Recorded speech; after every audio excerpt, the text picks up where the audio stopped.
Hello cuties, welcome to Python learning series day 29, जहां हम देखेंगे आज फॉर लूप इन पाइथन भाई। और हाँ, पहली बार चैनल पर आए हो तो don't forget to subscribe my channel. तो बिना टाइम वेस्ट किए शुरू करते हैं। पहले तो देखते हैं what is a for loop. A for loop is used to iterate over a sequence like a list, tuple, set, dictionary और range। इसका मतलब क्या होता है? For loop पाइथन में तब यूज होता है जब हमें किसी सीक्वेंस के हर इटम पर काम करना हो। सीक्वेंस का मतलब हो सकता है लिस्ट, हो सकता है भाई टपल, हो सकता है सेट, हो सकता है डिक्शनरी, हो सकता है या फिर कोई रेंज दी जाएगी। ठीक है। It is used when you know how many times the loop will run. Okay. You want to process each atom in a collection. अगर मैं सिंपल लैंग्वेज में बोलूं तो हर एटम को एक एक करके उठाओ और उस पे काम करो भाई। अगर हमें पहले से पता है कि लूप कितनी बार चलेगा और तो फॉर लूप बेस्ट चॉइस है भाई। अगर हम इसको देखें कि इसको हम यूज कैसे करते हैं तो हमने तो यहाँ पर देखा कि ये चीज आइट्रेशन का काउंट पहले से पता होना चाहिए। हमें हर एलिमेंट को प्रोसेस करना हो, डेटा साइंस डेटा सेट के ऊपर सिक्वेंशियल काम करना हो, इसलिए डेटा साइंस और एनालिटिक्स में फॉर लूप का यूज बहुत ज्यादा होता है। हर जगह इसका यूज किया जाता है। ठीक है। सिंटेक्स समझो, डरने की जरूरत नहीं है, बड़ा सिंपल सिंटेक्स है भाई। फॉर एटीन इन सीक्वेंस और कोड, मतलब फॉर लिखो भाई, एटम दो यहाँ पर, इन लिखो और सीक्वेंस दो। हमें क्या, एक वेरिएबल लो, एक सीक्वेंस के अंदर घुसो। सिंपल। हर एटम को उठाओ और कोड हमारा यहाँ पर रन कर दो। ये हमारा सिंपल सा सिंटेक्स हो गया। और जब सीक्वेंस खत्म हो तो लूप हमारा खत्म हो जाएगा। अभी देखते हैं why for loop is important.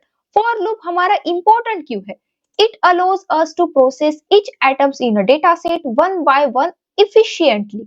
मतलब फॉर लूप हमें अलो करता है डेटा सेट के हर रिकॉर्ड पर काम करने के लिए, इफिशिएंटली और क्लीन कोड लिखने के लिए, रिपीटेशन के बिना सेम लॉजिक अप्लाई करने के लिए ये यूज होता है भाई। इसी वजह से एनालिटिक्स और एमएल पाइपलाइंस में फॉर लूप बैकबोन जैसा काम करता है। इसीलिए ये रट ही लो भाई आप लोग। ठीक है, पढ़ ही लो, बहुत काम आएगा आप लोगों के। Where for loop is used in data science and analytics. Data science और analytics में हम for loop का कहाँ यूज कर सकते हैं? It is used to iterate over a data such as rows, columns, features, records और results during data analysis, cleaning and modeling. Simple मतलब है, रियल लाइफ में फॉर लूप यूज होता है रोज आइटरेट करने में, कॉलम्स प्रोसेस करने में, फीचर्स चेक करने में, रिकॉर्ड्स क्लीन करने में और रिजल्ट एनालिसिस करने में। अगर आप डेटा एनालिसिस बनना चाहते हो तो फॉर लूप का स्ट्रॉन्ग होना मस्ट है आपके लिए। और हाँ, चैनल को सब्सक्राइब कर लेना, कितना इंपॉर्टेंट बता रही हूँ मैं। ठीक है, तो एग्जाम्पल देखते हैं, वन बाय वन एग्जाम्पल देखते हैं, आपको सब क्लियर हो जाएगा।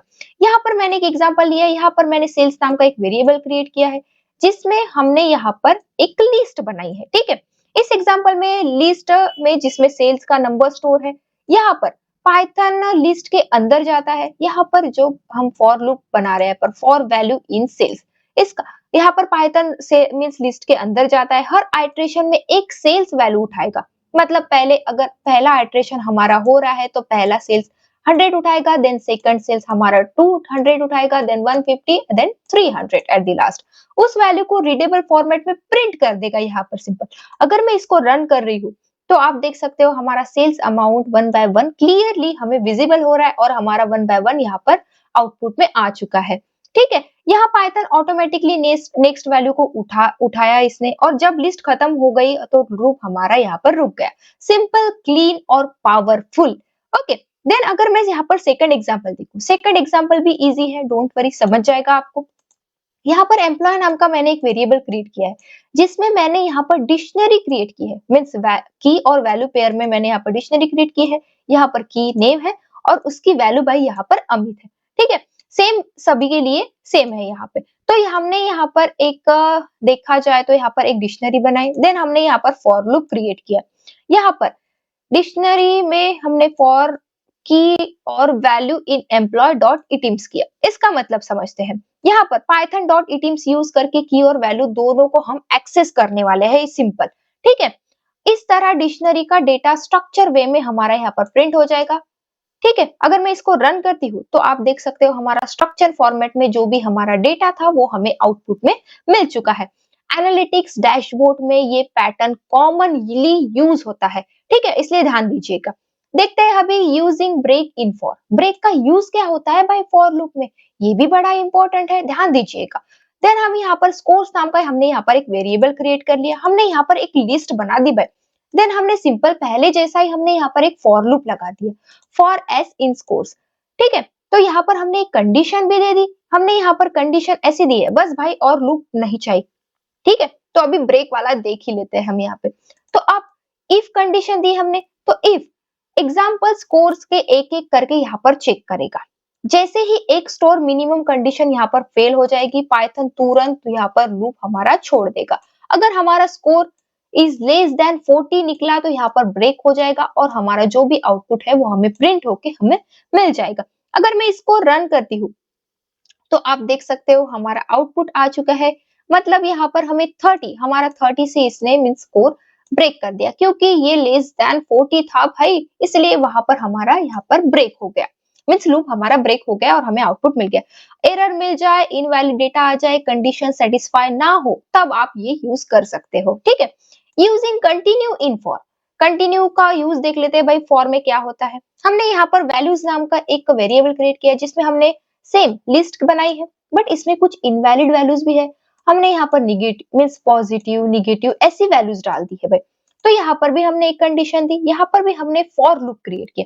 कंटिन्यू का मतलब होता है इस वैल्यू को छोड़ दो और नेक्स्ट पे जाओ भाई तुम, मतलब जो भी हमने कंडीशन दी है वहां से छोड़ दो और हमें नेक्स्ट वैल्यू प्रिंट करके हमें दे दो। यहाँ पर for loop for v in values, मतलब हमने लूप लगाया, देन हमने कंडीशन दी if v is less than 0, तो कंटिन्यू कर दो भाई। मतलब पाइथन नेगेटिव वैल्यूज को देखेगा, यहाँ पे उनको इग्नोर करेगा, सिर्फ हमें पॉजिटिव प्रिंट करके देगा, क्योंकि नेगेटिव वैल्यूज लेस देन 0 होगी तो वो हमें मीन्स प्रिंट करके नहीं देगा, सिर्फ यहाँ पर पॉजिटिव वैल्यूज हमें प्रिंट होके मिल जाएगी। अगर मैं इसको रन करती हूँ तो आप देख सकते हो हमारी पॉजिटिव वैल्यूज हमें मिल चुकी है।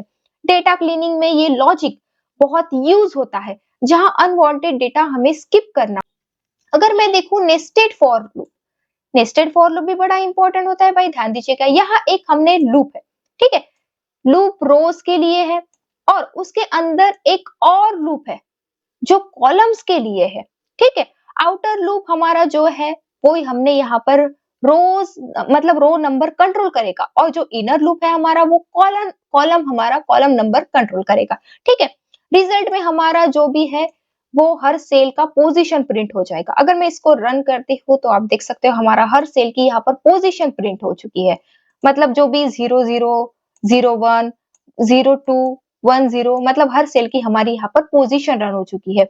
ये लॉजिक मैट्रिक्स, टेबल, ग्रिड्स और एमएल फीचर कॉम्बिनेशन में बहुत ज्यादा यूज होता है। अगर ये ध्यान दीजिएगा, इंपॉर्टेंस पॉइंट है, ये आपको बहुत काम आएंगे। Works with least, set, tuple, strings and dictionary. मतलब जो हमारा least, tuple, set, string, dictionary ये सबके साथ काम करता है भाई हमारा for loop. Cleaner then while for collection. इसका मतलब क्या हुआ, व्हाइल से ज्यादा क्लीन और रीडेबल होता है हमारा फॉर लूप। फॉर लूप बहुत ज्यादा रीडेबल और क्लीन होता है व्हाइल लूप से, ठीक है। प्रिफर्ड इन डेटा प्रोसेसिंग, मतलब डेटा प्रोसेसिंग के लिए प्रिफर्ड चॉइस है, आप यूज कर सकते हो। बिगनर्स के लिए बेस्ट है और फ्रेंडली लूप है भाई, ठीक है, और समझना भी इजी है, बहुत ज्यादा इजी है। ये क्वेश्चन आपके लिए, मुझे आप जरूर आंसर बताइए कमेंट में, मैं जरूर रिवार्ड करूंगी। ओके, फॉर लूप हमने देखा आज। फॉर लूप पाइथन का सबसे कॉमनली यूज लूप है, डेटा साइंस का डेली टूल है भाई, क्लीन और पावरफुल वेपन है, ठीक है। अगर आपको पाइथन में कॉन्फिडेंस चाहिए तो फॉर लूप को अपना बेस्ट फ्रेंड बना लो भाई। और हाँ, वीडियो पसंद आया हो तो चैनल को सब्सक्राइब कर देना, शेयर कर देना। Thank you.